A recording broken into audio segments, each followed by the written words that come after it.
ediyorum. Now we inviting Münevver Özuygur on the stage to speak in the name of the Uyghur people who have long suffered from human rights abuses in China.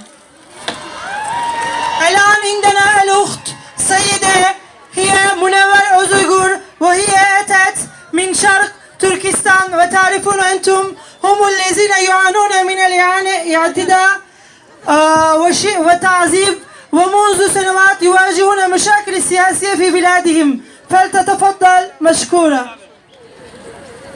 Esselamu Aleyküm Rahmetullahi ve Berekatuhu. Ey değerli dünya kadınları! Vicdanın sesini güç olarak zalime durdurmak için ta buralara kadar gelgen vicdan abidaları! Sizlere selam olsun!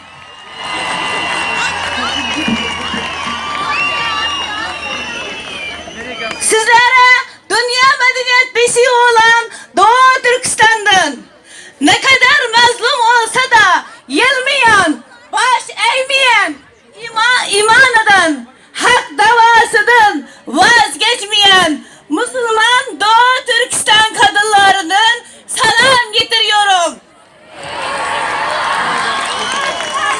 Dünya sesimizi duysun.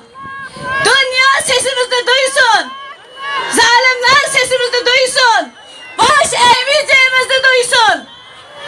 Son bir damla kanımızı kalana kadar bu davadan vazgeçmeyeceğimizi duysun.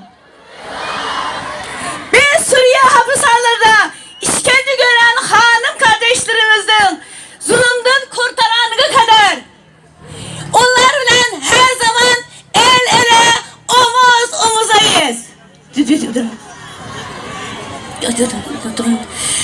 Onların davasımızdır.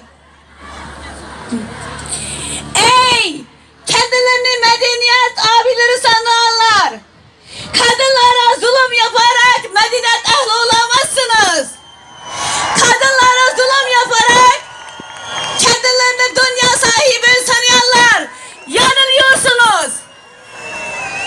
Biz sonumuza kadar tüm dünya zalimlerini yok edene kadar, tüm kadınlarımız kurtulana kadar, bu davanın sonuna kadar burada varız. Var mısınız?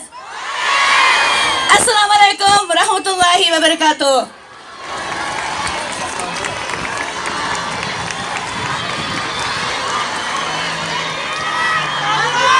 Şimdi ise Ukrayna milletvekili Olga